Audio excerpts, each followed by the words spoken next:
Boa tarde a todos.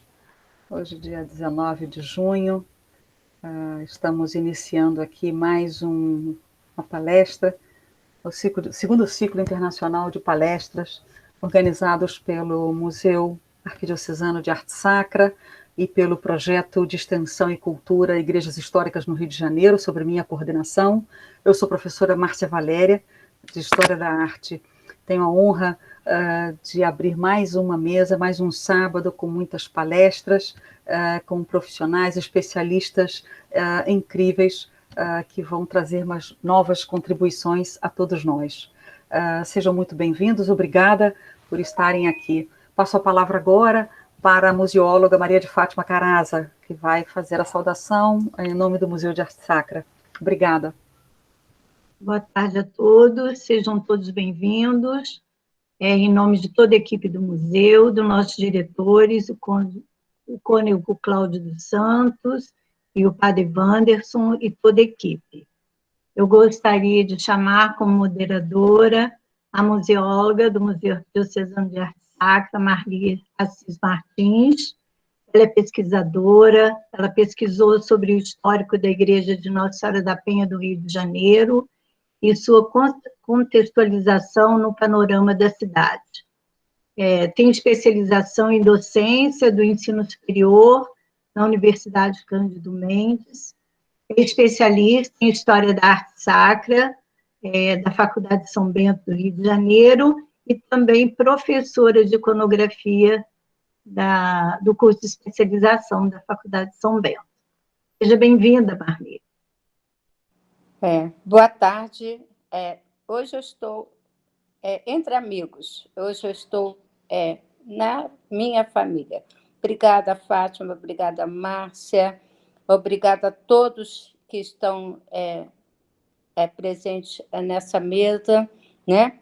Que só tem pesquisadores, professores que só vão acrescentar, né? E trazer novas luzes, novas considerações, né? Por tudo aquilo que a gente passa, não só nas aulas lá no São Bento, lá no museu, de uma maneira geral, sempre tem um enfoque novo e sempre tem um olhar novo. Isso que é interessante, que eu acho de suma importância nessas mesas, nessas lives, porque sempre o assunto até pode ser algum assunto parecido, mas sempre algo de novo a acrescentar, né? Então, hoje nós temos 3 palestrantes queridos, muito respeitados no meio acadêmico, e o primeiro a chamar, eu gostaria de apresentar o Rafael Azevedo. Ele é museólogo do IFAM, doutorando do programa de pós-graduação em artes visuais da UERJ, e ele já esteve aqui presente, mas houve um contratempo, ele vai retomar todas a pesquisa dele e os dizeres dele. Boa tarde, Rafael. Seja bem-vindo. E um abraço enorme que nos ilustre com a sua fala. Boa tarde, professora Marli. Boa tarde, professora Márcia. Boa tarde, Fátima. Amigas, amigos, colegas aqui presentes. Agradeço novamente o convite, tanto do Museu Arquidiocesano quanto da Unirio, universidade em que eu me graduei em museologia, que eu tenho imensa estima. Realmente, da outra vez, acabou que a gente não conseguiu concluir. Eu vou fazer o seguinte, como a gente não tem garantia, não tem certeza que todo mundo que está aqui conseguiu acompanhar, né, o que foi dito da outra vez, muita gente também nova chega, né, numa live diferente. Então eu vou passar bem rapidinho o que a gente abordou na outra apresentação e vou chegar no foco, no objetivo principal de hoje, que é trabalhar mais a questão das devoções, dos padroeiros, dos orágulos. Então vou chegar nisso e vou fazer um recorte dessa parte iconográfica no estado do Rio de Janeiro, E também vou, eventualmente, fazer alguns comentários mais sobre aspectos estilísticos e formais também. Então, eu vou aqui espelhar a minha tela, num instantinho. Pronto. Vai aparecer aí. Apareceu. Agora, deixa eu colocar aqui em tela cheia, acho que é aqui mesmo, né? Deixa eu ver. Não, é outra. Aqui, foi. Vai aparecer. Pronto. Então, porque da outra vez, eu acredito que o pessoal já esteja vendo aí, né? A minha tela, porque eu estou vendo aqui que já está aparecendo em tela cheia. Na outra apresentação, a gente trabalhou mais os aspectos políticos da questão da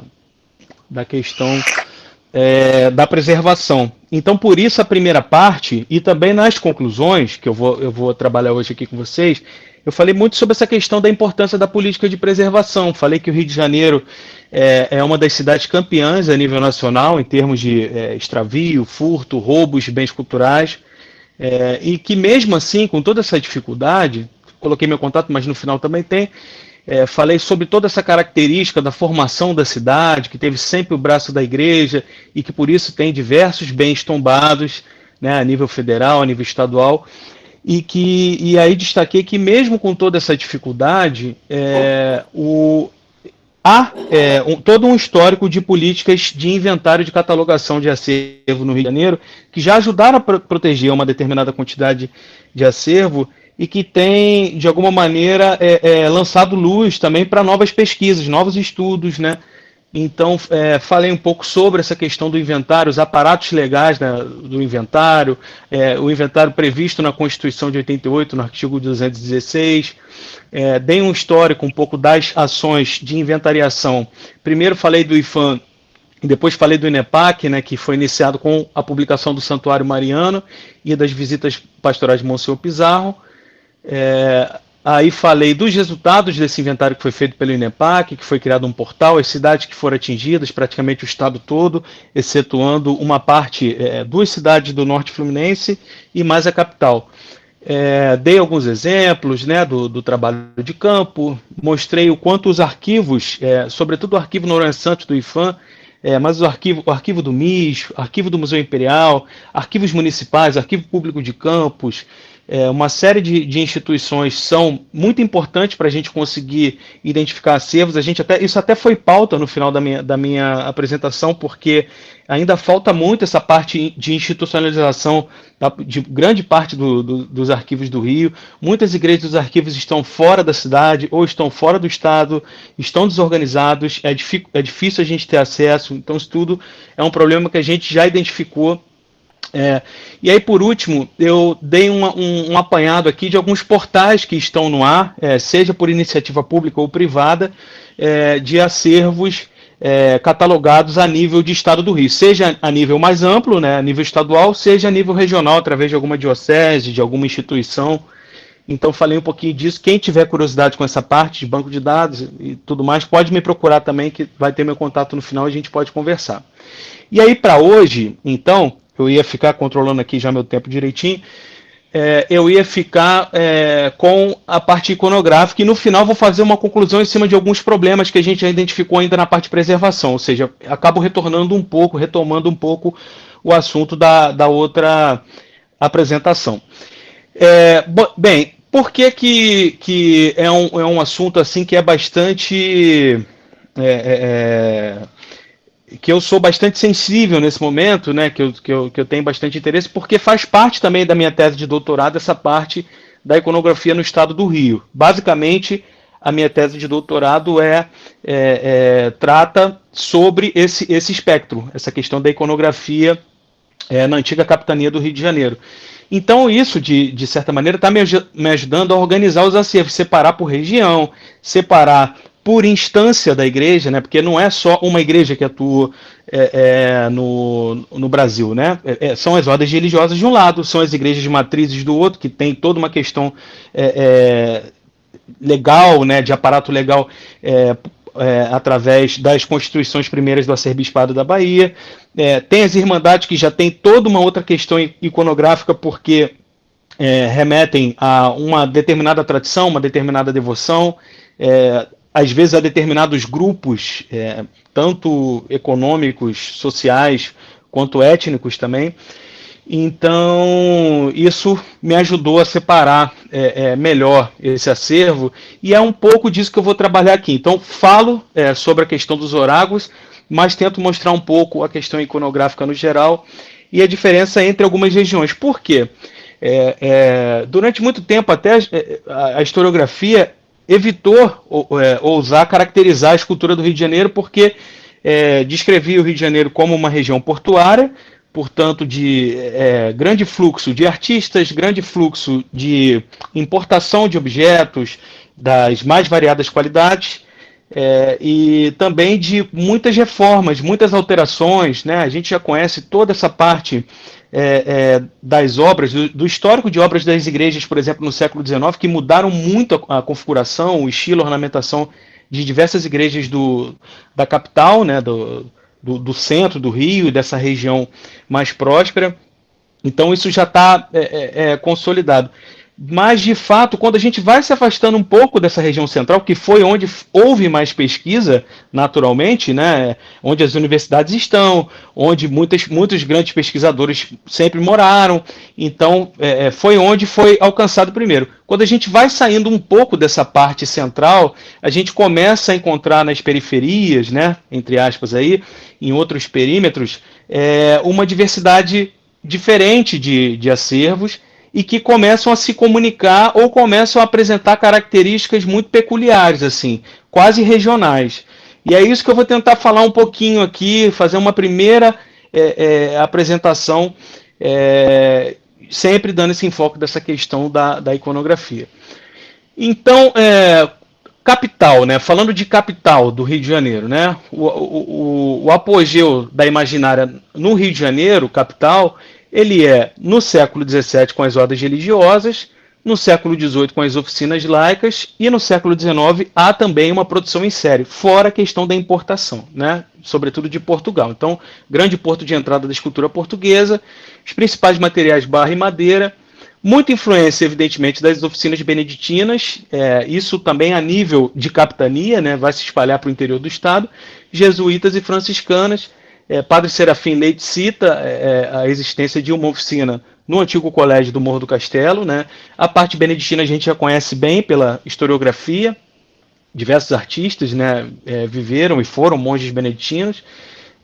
A gente pode destacar que há uma ornamentação sofisticada, um estofamento com esgrafito, pastilho, rica policromia do ornamento, são semblantes nobres e decorosos, imagens de vulto, de grandes dimensões. E a iconografia que a gente destaca, né, são muitos santos populares, por causa desse legado com o devocionário de Portugal medieval, né, o devocionário medieval, e muitos santos das ordens religiosas, porque elas têm participação frequente em todo o estado. E aí, então, eu vou falar um pouco das antigas matrizes daqui do Rio, bem rapidinho, né? Então, do Morro do Castelo, a gente tem o que restou, né? A imagem de São Sebastião, que hoje está com os capuchinhos lá na Tijuca, e, enfim, que também nos remete a essa questão do devocionário medieval, São Sebastião, Santa Rita, né? Não à toa, são orágulos aqui das matrizes do centro do Rio. Então, a freguesia de Santa Rita, eu estou sempre destacando que todas essas antigas freguesias daqui do centro do Rio também, a gente vai encontrar muito a figura de São Miguel, porque São Miguel tem toda essa questão na parte iconográfica, na parte devocional, ligada aos enterramentos, ligada à questão das almas. Então, geralmente as igrejas matrizes precisavam ter também uma irmandade, ou pelo menos uma imagem de São Miguel, para ter uma devoção a São Miguel na prática, porque fazia parte, né, desse serviço da sociedade civil colonial, cuidar das almas até a parte da morte, dos enterramentos. Então, vai ser frequente, né? Então, Freguesia de Santa Rita, que foi criada nas primeiras décadas do século XVIII, também tem lá a figura de São Miguel. Isso aqui é só um recorte, tá, gente? Tem, evidentemente, vários outros altares laterais, mas eu estou sempre dando essa ênfase na São Miguel, porque ele vai aparecer em todas elas. Freguesia de São José, outra antiga matriz daqui do centro do Rio.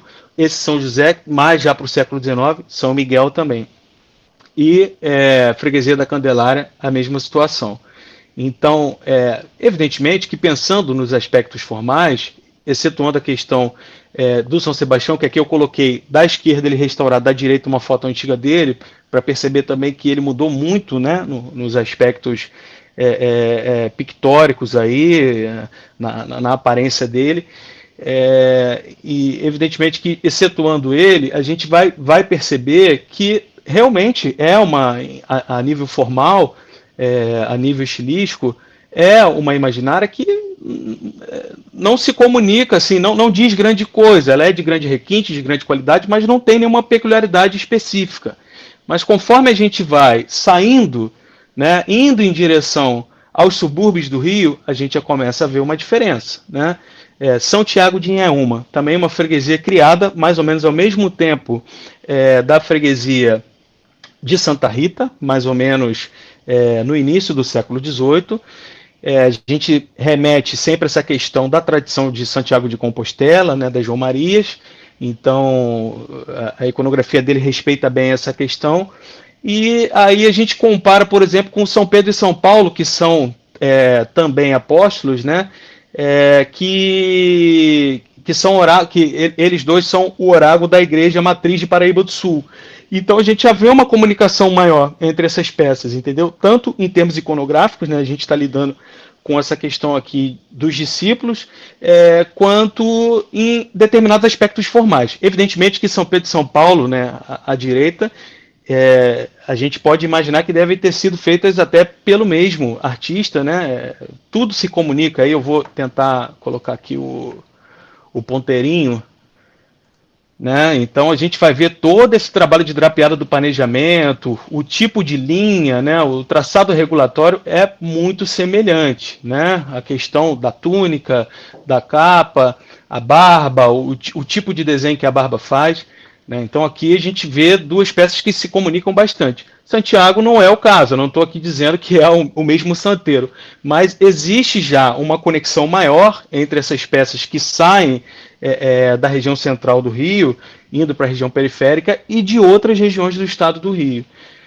Aqui, mais uma vez, esse reforço da questão da tradição iconográfica de Santiago de Compostela mesmo, né, lá da Espanha, da região da Galícia.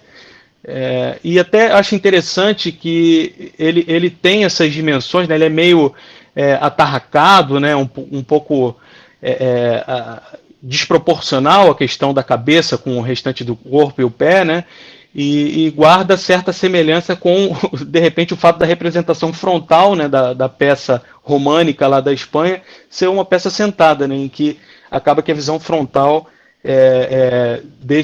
cria esse tipo de distorção. E aí passando sobre as ordens religiosas, né, ainda falando do Rio de Janeiro capital, né, a gente teve a presença dos jesuítas, então aqui só dando exemplo, né, a igreja de Nossa Senhora do Bom Sucesso, ali na Praça 15, ela guarda parte desse acervo que ficava lá no Colégio dos Jesuítas, então a gente vai encontrar retábulo ainda maneirista, né, e algumas das esculturas do antigo colégio. Eles também se espalharam para o interior do estado. Há o relato do padre João Corrêa, que teria sido o principal santeiro daqui do Colégio do Rio de Janeiro. E são santos que têm muito esse enfoque da pregação, porque tem a ver com o carisma jesuíta, né? Tem a ver com a missão deles. Os beneditinos também, eu não vou me debruçar muito porque são amplamente conhecidos, estudados, né? Temos aqui professores também lá da pós do São Bento, muitos alunos que também estudam esse tipo de acervo, o acervo beneditino. Eles vão se espalhar também para o interior do estado. A gente vai ter Santo Amaro em Campos, né? Tem uma matriz de Santo Amaro em Campos que evidentemente sofreu influência da presença beneditina na região. Tem ainda um mosteiro beneditino em Campos, aqui na antiga capela beneditina do Galeão também, ou seja, fora desse círculo central aqui. E os franciscanos, né, que são imagens mais acolhedoras no geral, né? Também não vai dar tempo aqui de ficar separando cada uma delas. Quem sabe no futuro a gente pode só falar sobre as ordens religiosas especificamente. A questão aqui é só a gente falar mais da parte iconográfica, né? Então destaquei aqui o Santo Antônio, né? Foi dia dele agora, semana passada, né? Esse é a imagem de oráculo lá do Convento Santo Antônio, aqui no centro do Rio de Janeiro. É uma peça de barro. Então, aqui todas as 3 peças são de barro. Essa do meio é a Nossa Senhora da Conceição, que é atribuída ao mestre de Angra, que seria o principal responsável pela oficina que teria havido dos franciscanos em Angra dos Reis, porque tem uma grande quantidade de acervo lá que também dialoga entre si, tanto proveniente do convento franciscano quanto da Igreja Matriz, do convento dos Carmelitas também.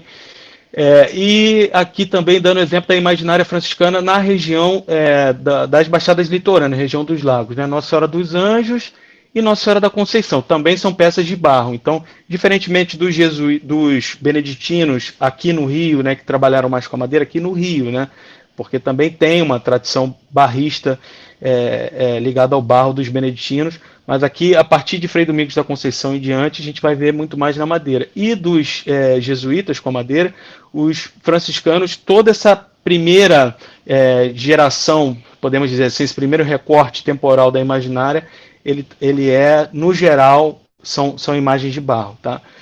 Então, todas essas aqui são de barro. E aí eu vou passar, então, para esses exemplos de regionalização, né, rapidinho, para depois a gente chegar na conclusão, voltando à parte da política de preservação. Então, se no centro do Rio, como eu destaquei ali, mostrei os principais orágulos, que são os orágulos históricos, né, do centro do Rio, né, São José, Candelária, Santa Rita e a antiga matriz do Morro do Castelo, que depois virou catedral, né, virou a sede do Morro do Castelo. Se ali a gente vai ver que não há toda essa integração estilística, ornamental, né, só tem como conexão a questão iconográfica, né, essa influência do devocionário medieval português. Aí, quando a gente vai para as regiões, né, para o interior do estado, a gente vai conseguir sim ver uma integração maior de policromia, de forma, de estilo, de ornamentação, e é isso que a gente vai passar aqui. Costa Verde, por exemplo, também tem muita presença do barro, porque os franciscanos estiveram por lá também, tem o convento de São Bernardino de Sena em Angra, então até destaco aqui a influência das oficinas franciscanas, também tem a madeira.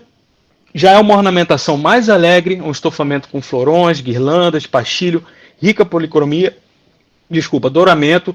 Os semblantes são acolhedores, né, são simpáticos. Aí mais uma vez reforça essa questão da presença franciscana na região. E a iconografia, santos populares, santos franciscanos e carmelitas. Lembrando que Paraty e Angra, até hoje em dia, ainda tem uma vivência, né, de festas populares ligadas ao calendário religioso. Ainda tem muitas procissões, né, ainda tem uma comunidade ativa nessa questão do patrimônio imaterial ligado a essa questão da religião cristã. Então, evidentemente que esses santos populares continuam tendo grande clientela nessa região, e isso também há de se destacar.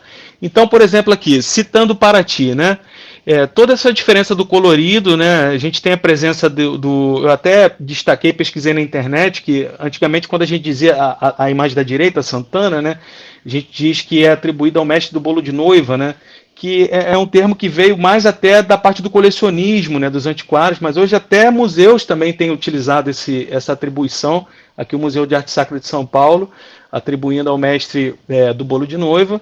Então, a gente percebe que é uma imaginária mais alegre, mais viva, né? A Nossa Senhora do Rosário de Mambucaba, de Angra dos Reis, essa daqui muito provavelmente ligada aos franciscanos.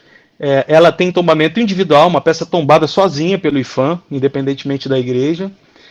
E ainda a presença dos franciscanos. Então, volto para aquela Nossa Senhora da Conceição, que é atribuída ao mestre de Angra, o São Bernardino de Sena, né, que é o padroeiro, esse daqui ficava na portaria do convento de São Bernardino, lá em Angra. Esse de madeira, tá?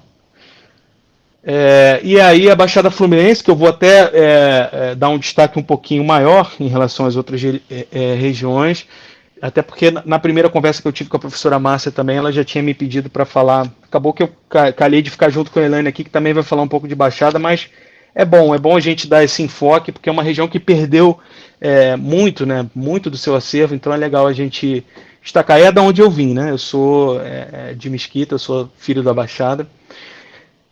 Então, o apogeu da Baixada Fluminense é a primeira metade do século XVIII, a grande quantidade desse acervo que a gente vai localizar, identificar, tem esse recorte temporal, tem o barro, né, tem a presença do barro, por exemplo, na região de Nova Iguaçu, de Caxias, de Magé. Já tem até uma certa historiografia, uma bibliografia que comenta essa questão do barro em Magé já desde a década de 50, Stanislaw Stahl, enfim. Oficinas laicas, né, a gente tem pouca presença dos religiosos, a não ser do outro lado da Baía de Guanabara, Itaboraí, né, São Gonçalo, essa outra área aqui até que tem uma presença de religiosos maior. Do lado de cá, tem mais na região de Duque de Caxias por causa do mosteiro, da fazenda, na verdade, dos beneditinos. Pequenas dimensões, acabamento anatômico apurado, estofamento requintado, isso é comum, é um estofamento alegre, é um estofamento com muito colorido, no geral, saindo daqui da capital, né, indo para o interior do estado, a gente vai encontrar isso, a exceção do Noroeste Fluminense, que é a última recorte que eu vou dar hoje aqui. A iconografia muito forte de Nossa Senhora da Piedade, que é matriz, né, que é orágo de algumas antigas matrizes, Nossa Senhora do Rosário, também pela questão até da devoção dos povos, dos negros escravizados, né, santos populares, e então essa influência do devocionário bandeirante e negro. Então, primeiro aqui, o primeiro destaque é as duas matriarcas, né, as duas Nossa Senhora da Piedade, a de Magé e a de Iguaçu, ambas de barro, tá, do século XVII ainda. Então são imagens primitivas. Outras imagens de barro também, Nossa Senhora da Guia de Pacobaíba também é uma imagem de orágo, tá? Uma imagem de padroeira de Igreja Matriz. E esse São Francisco, que é uma capelinha que pertence, essa capelinha de São Francisco de Clorá pertence à matriz de Nossa Senhora da Guia de Pacobaíba de Magé.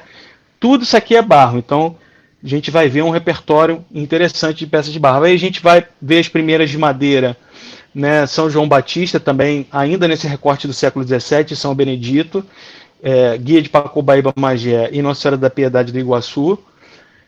Nossa Senhora do Rosário também, provavelmente a imagem da Irmandade de Nossa Senhora do Rosário que havia em Iguaçu, que foi a que criou o cemitério, que acabou de ser restaurado, uma devoção ao Rosário, provavelmente mais ligada aos brancos, né, porque ela era abastada, foi onde a classe dominante de Iguaçu foi enterrada no século XIX, foi nesse cemitério de Nossa Senhora do Rosário.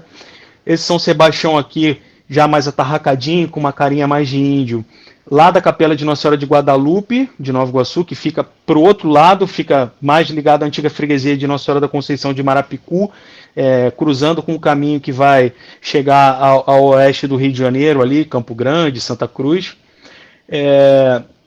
Essas duas, eu coloquei essas peças aqui que eu acho que todas elas guardam uma certa proximidade formal e provavelmente podem ter sido feitas numa mesma época, talvez numa mesma oficina.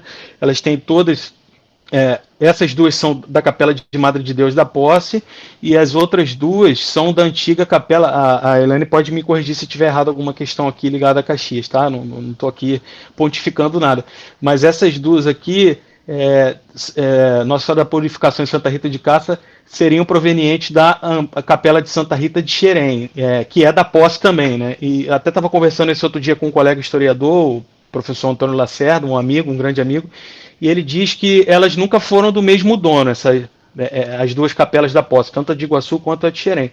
Mas as peças, elas podem ter sido em algum momento de um mesmo encomendador, porque elas guardam certas características. Não vai dar tempo hoje de falar muito dessa parte formal, que eu estou dando um enfoque mais na iconografia, mas achei bem interessante essa comunicação entre esse acervo. Ainda na Baixada Fluminense, a presença, evidentemente, dos santos ligados às ordens religiosas, aqui eu estou falando da parte iconográfica, não necessariamente que tenha sido feita por algum religioso, né? Então, Santo Antônio, que é tão presente tanto em Iguaçu quanto em Caxias, São Francisco, lá em Magé, essa peça de grande requinte, uma peça pequenininha muito, muito bonita. São Bento, atribuído ao José da Conceição, esse não foi beneditino, mas trabalhou muito lá no Mosteiro de São Bento também, tanto com talha quanto com imaginária.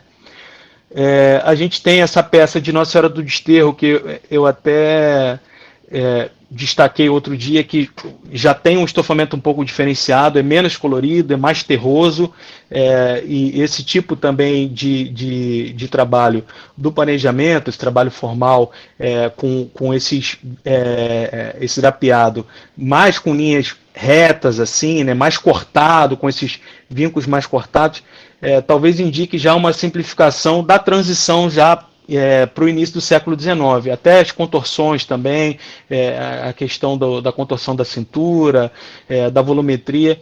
Então, talvez já uma peça de transição do rococó, né, indo para o neoclássico. Essa peça foi furtada, ela também era da Capela da Posse de Nova Iguaçu, do século XVIII, foi furtada, a gente tem sempre divulgado, né, porque até hoje não foi recuperada.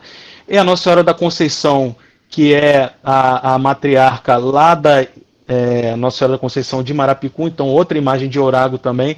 Essa daqui, apesar da capela ser Madre de Deus, essa imagem da Sagrada Família acabou virando imagem de Orago também da Capela da Posse, porque mudou-se a sede, né? Mudou-se o padroeiro dessa capela quando houve a troca de dono, isso lá em Priscas Eras, ainda na época ainda no século XIX. E aí foi então substituído por essa imagem da Sagrada Família, então, portanto, também seria uma imagem de Orago, tá?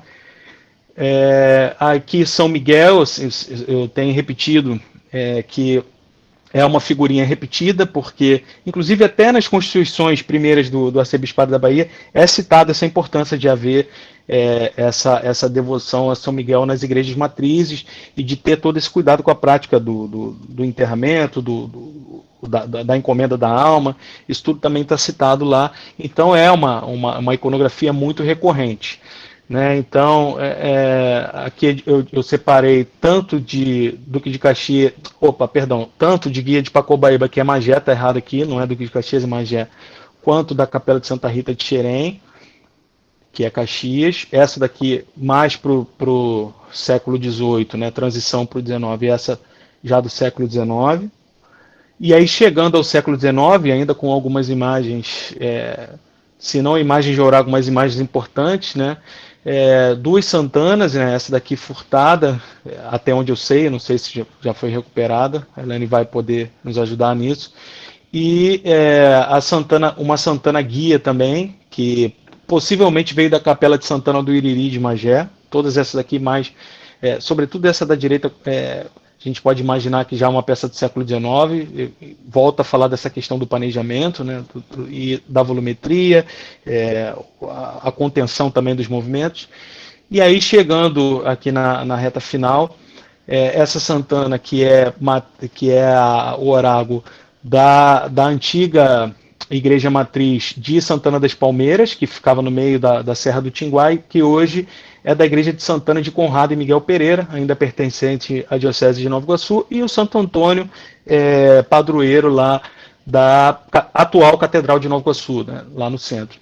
E para fechar essa questão da regionalização, já aqui chegando no meu limite do horário, o Noroeste Fluminense. Então, para a gente ver como há discrepâncias, diferenças e singularidades em cada região. O Noroeste já se a Costa Verde, né, que eu mostrei primeiro, o apogeu seria mais do final do 17 para o 18, a Baixada Fluminense, mas no século 18, a gente vai ver que no Noroeste Fluminense o apogeu é no século 19. Por quê? Porque era uma região que não tinha ocupação antes do século XIX, foi quando os capuchinhos, enfim, conseguiram empreender missões nessa região. Havia uma grande quantidade de índios em toda essa área, aí, entre o rio Paraíba do Sul e o rio Muriaé, já em Minas. E então eles vão fundar diversos vilarejos aqui nessa região no século XIX. Então tem grande influência das oficinas capuchinhas, porque eles vieram também em grande quantidade com artistas, com arquitetos, com marceneiros, e eles têm um aspecto mais solene, são de grandes dimensões, gestos mais retóricos de pregação, né? Os capuchinhos assumiram muitas missões de aldeamento no Rio de Janeiro e até no Brasil, depois da expulsão dos jesuítas, uma grande expressividade e uma iconografia mariana, que também tem tudo a ver com a tradição iconográfica franciscana, e os próprios santos franciscanos com mais ênfase aos capuchinhos. Então a gente já vê que é um outro tipo de imaginário. Esse São Francisco das Chagas aqui, lá do Muriaé, que bate um vento aqui que força, né, um tipo de drapeado helicoidal, e tem até uma imagem que está no Museu de Arte Sacra do Rio, que guarda uma certa similaridade com nessa questão do planejamento. Eu procurei hoje, antes da apresentação, não consegui achar, mas certamente Fátima e Marli devem conhecer alguma peça lá que tem essa proximidade. Se eu não me engano, uma peça, uma Virgem Maria. Depois, até se Fátima e Marli lembrarem de alguma coisa, podem comentar, que é muito específico, né? Bate um vento só no meio das pernas dele aqui e faz toda essa movimentação, né? E aí também reforçando essa questão da expressividade, né?